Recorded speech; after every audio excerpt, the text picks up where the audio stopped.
Gentlemen, the Vice President of the Republic of the Philippines, the Honorable Sara Z. Duterte. Hello, good morning. Okay na? Yes, ma'am. Okay, sige. Mga kababayan, Assalamualaikum warahmatullahi wabarakatuh. Madayaw, maayong adlaw kaninyong tanan. Magandang araw sa inyong lahat. Sa mga nakaraang araw, marami ang humihingi ng reaksyon, komento, o damdamin. Damdamin ko sa issue ng impeachment na naihain laban sa akin. Sa kabila ng aking mga naging pahayag ukol sa planong impeachment sa mga nakaraan na buwan, ang tanging masasabi ko na lamang sa puntong ito ay God save the Philippines. Bukod dito, nais ko na lang ipaabot ang aking taus-pusong pasasalamat sa mga kababayan na patuloy na nagdarasal, sumusuporta, nagtitiwala, at patuloy na nagmamahal sa akin.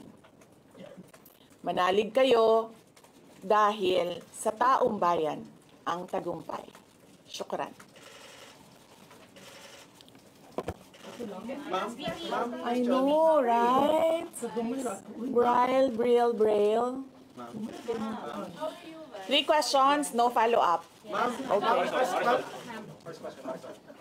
Oh. How are you? Ay, ayoko na. I'm okay. You've seen the list of those who signed, ma'am? Oo. Marami doon, mga inaanak, mga kumpare, mga nanghiling suporta sa inyo. So, What's your reaction? Sabi kasi, hindi, ito lang daw basahin ko.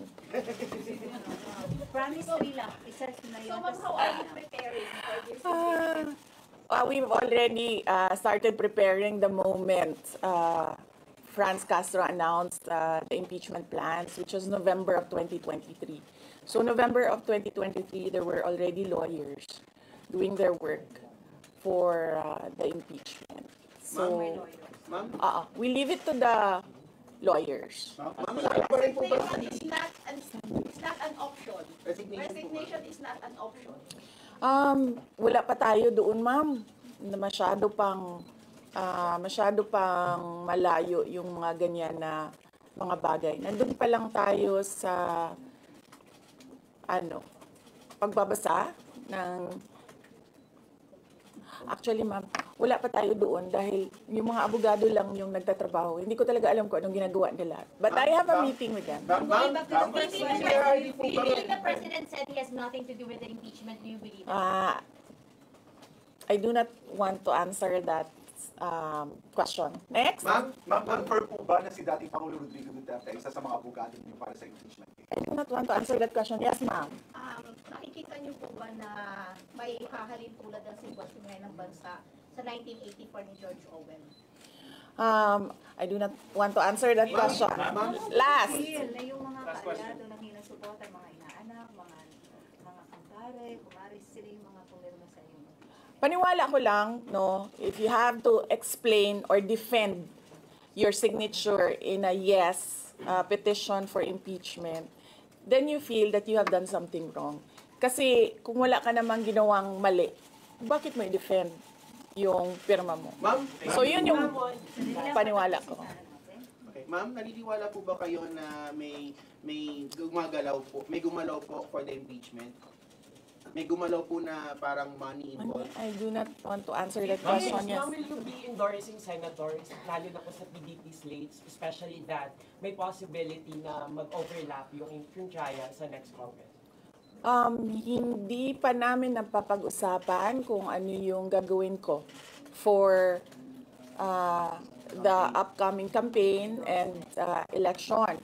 Pero nasabi ko na noon na patuloy yung trabaho namin. And isa sa mga trabaho namin ay gusto namin tumulong sa Commission on Elections in voter education. Particularly yung wag mo ibenta yung boto mo, wag gumamit ng dahas during campaign and election day, yung mga ganon. Ma'am, payo niyo na lang po sa ating mga kababayan sa nangyayari po ngayon sa ating bansa.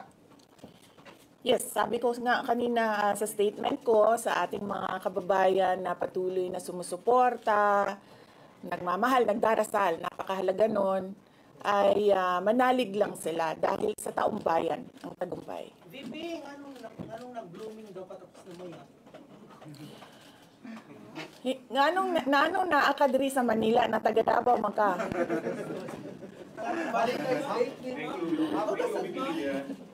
Ma'am, Yes sir.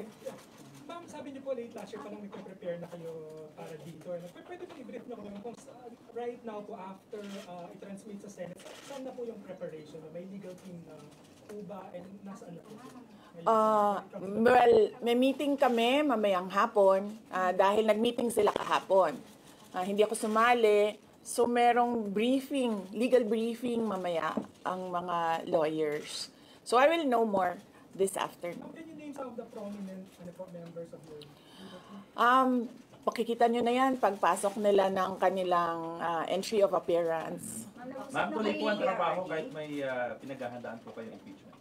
Yes sir. Opo. Kakatapos lang po ng planning conference ng Office of the Vice President. So we did it last Tuesday, Wednesday, and Thursday para po sa 2025 and 2026. ma'am, for 2025, may mga maapektuhan ba na programs ng OVP? Yes, nag-announce na kami no na wala kaming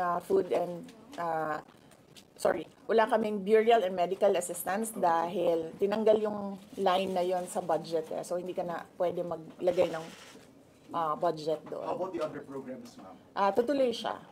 How confident are you that you won't be convicted in the impeachment court? Wala pa tayo, masyadong pang malayo yan, ma'am. Wala pa tayo, hindi pa natin ina-assess. Sa BP part, number one for impeachment. Have you talked to Nagtanong ka na ba Yes. But kanina? Sige, ikaw. Ma'am, you said before na you're seriously considering to run for 2028. Now na may impeachment na, are you more decided to run in 2028? Okay. So wala pa tayo dyan. Wala pa tayo dyan. But nasabi ko naman di ba, paulit-ulit kung we are seriously considering that. But it's difficult to decide without numbers. So, kailangan malaman yung surveys and numbers. Sa next year pa yun. Ma'am, pero ma'am, sa tingin niyo ba, ma'am? Sir, nagtanong ka na? Sir, yes, sir. What are you concerned na yung possible consequence that you can be disqualified from public office kung magkaroon na ng conviction? Yes, sir. Oo. Alam ko po yung penalties ng impeachment. And the moment na nag-resign ako sa Department of Education, before ako nag-resign sa Department of Education, pinag-isipan ko na lahat yan. Ma'am, sa ngayon ba, masasabi ninyo na lalo pa kayong nainganyo na ituloy ang pagtakbo sa 2028 presidential election? Nasagot ko na ata yung kanina sa question ni Sir na nakaitim. Ma'am, number one in the articles of impeachment was your assassination threat to the president. Do you regret making that statement last week? I did not make an assassination threat to the president. Sila lang nagsasabi niyan. Sila lang nagsasabi may assassination, sila nagsasabi may assassin, may gunman. Do not say that. Vice, last time, tinanong ko kayo if confident kayo sa numbers ng House. And sabi nyo, hindi kayo confident. And nagkatotoo nga. Ngayon sa Senate, you said na parang meron kayong confidence sa mga senador. So, ngayon, how do you feel about that? Do you still feel confident with the numbers in the Senate? Sandali, Mama. Kailan ko sinabi yun may confidence ako sa numbers sa Senate? Ano exact na sinabi ko? Sorry I cannot remember the exact words that I used. Parang medyo confident kayo with regards sa Senate, sa mga friends and allies. Unlikely. ako magsasabi ng ganyan ba. But I need I will answer that next Pero how time. do you feel now sa Senate? Supposedly receive nila yung impeachment complaint the other day, pero nag-close sila kagad because of the last session. Well, that is their prerogative as a body, no? So, we have to respect the Senate kung ano yung desisyon nila. Dahil sila yung mga nandoon sa loob. So far you feel assured about your allies in the Senate? We haven't talked. I have not talked to my friends in the Senate. Wala. Last question. Ma'am, will you appear sa impeachment court? Kay Senator Ivy? Bakit? She's going to block daw the impeachment po, ma'am. Sabi daw po niya, she opposed to impeachment daw po. Bakit kaya? Maybe we should ask. Maybe we should ask her first. Bakit niya i-block yung impeachment? Ma'am, how do you feel po? Sabi ni BBM, hindi niya supportado yung impeachment, pero number one na, unang-unang pumirma yung anak niya. He was consulted actually. He consulted. Kasi sabi, ito lang daw basahin ko. Ang daming nagbabantay sa gilid. Nakausap niyo na ba yung father niyo after your impeachment? Wala pa. But nagpadala ako ng message through sa kanyang assistant and sinabi ko na, ano ba sinabi ko? Hindi ko maalala. I think I said, everything will be all right. Yun ata ang sinabi ko. What was his reply? His reply was a song. Ano po ba? MacArthur's Park. Oh, okay. So, nagpadala siya ng video na kumakanta siya. Have you read the complaint? Have you read? Hindi ko pa nabasa, ma'am, yung complaint. But I understand lahat ng mga complaints na na-file sa House of Representatives, nabasa na ng mga lawyers. Ma'am, will you challenges na Pamilya ninyo kahit dating Pangulong. Any challenges po? Sandali, Sarah. Sandali, Sarah. Any challenges po na inaharap natin with regards sa preparation sa impeachment? Ang challenges sa preparations, well, so far wala naman. Wala naman kaming lang kami, na-overwhelm kami kasi ang daming mga lawyers na nag-signify na tutulong sila sa defense. So, ngayon ay pinag-uusapan on how to go about it na makuha lahat ng kanilang commitment of support at makatulong din sila sa pag-iisip kung ano yung gagawin sa defense. Nagtanong ka na, ma'am? Wala pa, ma'am. Sige, ma'am. At least who will lead the defense? Sabihan ko na lang sila na mag-announce na sila kung gusto na nila mag-announce. Pero yung father niyo kasama pa rin? Kasi sabi niyo before, your father would be helping also. Well, he is welcome. He is a lawyer. So he is welcome to give his advice, input in the defense. May pag-usapan sa mababa ng trust ratings recently due to the Senate sa Congress hearing. I will not answer that question. Is Yusek Zulaika back? Yes, I'm sorry. Yes. Is Yusek Zulaika Lopez back? Yes. So what happened was, nag-indefinite leave siya, and then she was admitted to the hospital doon sa Davao City na hospital siya, and then discharge siya ng mga doctors with ulitin ko. Si Yusek Zulaika Lopez, nag-indefinite leave siya after nung sa veterans hospital admission niya. Umuwi siyang Davao, and then hospitalized siya doon. And then sabi ng doctors niya, we will discharge you but you have to come back ngayon ata, February, for further tests. And then bumalik siya for 1 day dito. Noong January, bumalik siya for 1 day dito sa Office of the Vice President, and she said na mag-leave siya for 2 months. And then I said yes, take the time that you need for your health. And then after a week, bumalik siya. Noong January, after a week, bumalik siya dito, and then she said, hindi ako mag-leave. So sabi ko, okay, welcome back. Ma'am, Kamusta po Did you sa appear, ma'am? INC? Meron ba pakikipag-usap kayo sa INC? Dahil sila po yung nag-rally against para wag ituloy yung impeachment. Hindi pa po kami nagkausap ng INC, sir, pero nagpapasalamat po ako sa INC at sa buong sambayanan sa kanilang pananawagan ng kapayapaan. Ma'am, kamusta po ang staff ng numbers in Senate? Nagtanong ka na, sir? Dapat, sir. You think you have the numbers in the Senate to be acquitted? Hindi ko masabi yan ngayon, sir. Wala pa kami dyan. Ma'am, Nagtanong ka na, ma'am. Wala pa. Ma'am, would you consider former President Duterte to be your lead defense? He will, maybe if he wants to, he can be part of the defense team. But because of his age and because of rigorous preparations in an impeachment case, baka sabihin ko sa kanya na wag na lang siyang mag-lead dahil medyo may edad na si former President Rodrigo Duterte. He's already 80 years old this Ma'am, year. kamusta po ang staff ng OPP after they heard about the impeachment po, ma'am? Ano po naramdaman po nila na when you were impeached by the House? Ano po naramdaman ng staff ng OPP in general? Are they sad? Are they worried po ba, ma'am? Hindi ko alam nila na pinagtatawanan lang nila ako dito sa gilid kasi hindi daw ako sumunod. Sabi, basahin lang daw talaga ito. Ma'am, you will appear sa impeachment court, ma'am, if ever. Will you appear sa Okay. Kung pwede namang hindi, and I understand, pwede naman, hindi na. Oo. Kasi baka ma-intimidate lang sila lahat sa presence ko doon.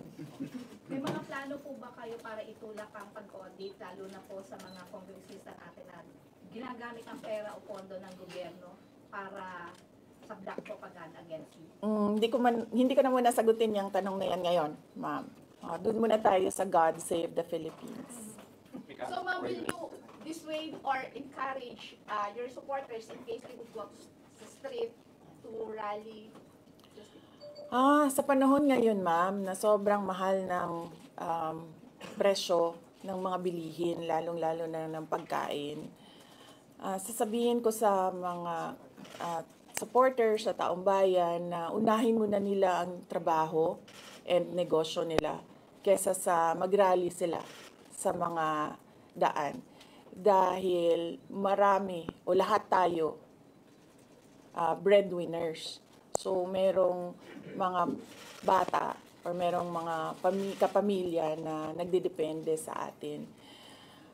At tayo naman ang social media capital ng buong mundo. Kung gusto talaga nilang magsalita at tumulong, doon na lang sila sa social media kung saan nakakatrabaho pa rin sila. Pero nagagawa nila kung ano yung nararamdaman nila na gusto nilang gawin. At yun ay magsalita at marinig sila ng taong bayan at ng mundo. Sabi ninyo, hindi nyo pa masabi if you have enough numbers in the Senate for an acquittal. Are you not confident that you have enough allies to avoid a conviction in the Senate acting as an impeachment court? Hindi ko pa naisip yan, sir. I've not counted numbers of votes in the Senate, so we are not there yet. We are still, the legal team is still in the preparation of the defense and what we will do moving forward. Ma'am, do you feel betrayed? Maraming mga congressmen from Mindanao voted yes. 70%. Sorry for that. Do I feel betrayed? How do you feel ang dami taga Mindanao ng congressmen? Actually, ma'am, wala akong feelings. Wala akong feelings about it. Kasi, kung napapansin nyo, wala naman kasi talaga akong barkada na politiko. I don't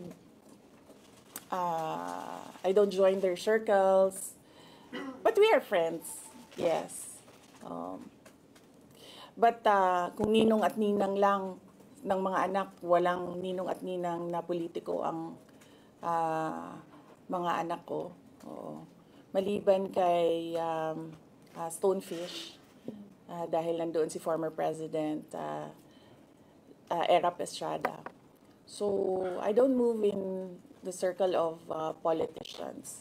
Kaibigan, yes. But to say that meron akong close relationship, personal relationship with them, wala naman. Kaya siguro, ganyan din siguro kadali sa kanila ang magdesisyon about the impeachment. Kasi wala naman talagang something that is worthwhile sa aming pagiging magkaibigan. Last question. Ma'am, last on impeachment. Nagkaroon po ba kayo ng prior information na may impeach kayo sa House under last session day? Or may nag-PM ba sa inyo? Naka-receive po ba kayo or may nag-tip sa inyo? Yes. Oo. Si JC. Si JC. Hindi siya natulog. Sabi ko sa kanya, matulog ka na, JC, kasi ang mangyayari ay mangyayari kaya sera-sera. Diba? Ma'am, comment nyo lang po, ma'am. Alam ko matagal na ito, but the QC Prosecutor's Office ibinasura yung patong-patong na kaso against you. Yes. What was your initial reaction about that? And second po, any updates, security details natin, ma'am? Tuloy po ba yung pag-hire po natin ng private security? Okay, hindi ko na sasagutin yan, ha? Dun lang tayo sa God Save the Philippines. Okay. Ma'am, okay. Last na lang po ma'am on my end. Ma'am, you said God save the Philippines. Gaano na po kalala ang problema ng Pilipinas ever since na nagkaroon ng issue sa impeachment na ito? Parang ano po yung nakikita yung problem sa Philippines ngayon at bakit nila inuna itong impeachment na ito? Gaano kalala ang Pilipinas na pag-iwanan na tayo ng panahon at ng ating mga kapitbahay dito sa region at napag-iwanan na tayo ng mundo. Malala siya since na nagkaroon ako ng understanding. Kasi 1990s, tapos 1990s, magulo. Well, sa amin, magulo, sa Mindanao. And then, ngayon, nagbabadya ang gulo sa Mindanao. So, parang wala namang nagbago. So, malala. Sobrang malala. Dahil kung nakakausap mo yung mga tao na arawan yung kanilang sweldo, yung pera nila hindi na talaga sapat para sa pagkain, para sa kuryente, para sa bahay, para sa tubig, para sa pag-aaral ng kanilang mga anak. At kung basehan natin yung pag-alis ng mga Pilipino sa sarili nilang bansa ay sobrang malala dahil sobrang dami ng ating mga kababayan ang pumupunta, nakikipagsapalaran sa ibang bansa dahil wala silang makita na pag-asa, wala silang makita na oportunidad dito sa ating bayan. Kaya parang nakakaawa na tayo dito sa loob at nakakahiya yung estado natin kapag iniligay mo siya in a global stage na kung saan pinapanood tayo ng ibang mga lahi at ibang mga bansa. And because of that, ma'am, And because of that, tapos na tayo. you will run for presidency because of that. Diba? Maraming salamat sa oras ninyo. Magandang umaga. Happy Valentine's! Happy Valentine's, ma'am. Valentine's message na lang. Yes, happy Valentine's. Basing on the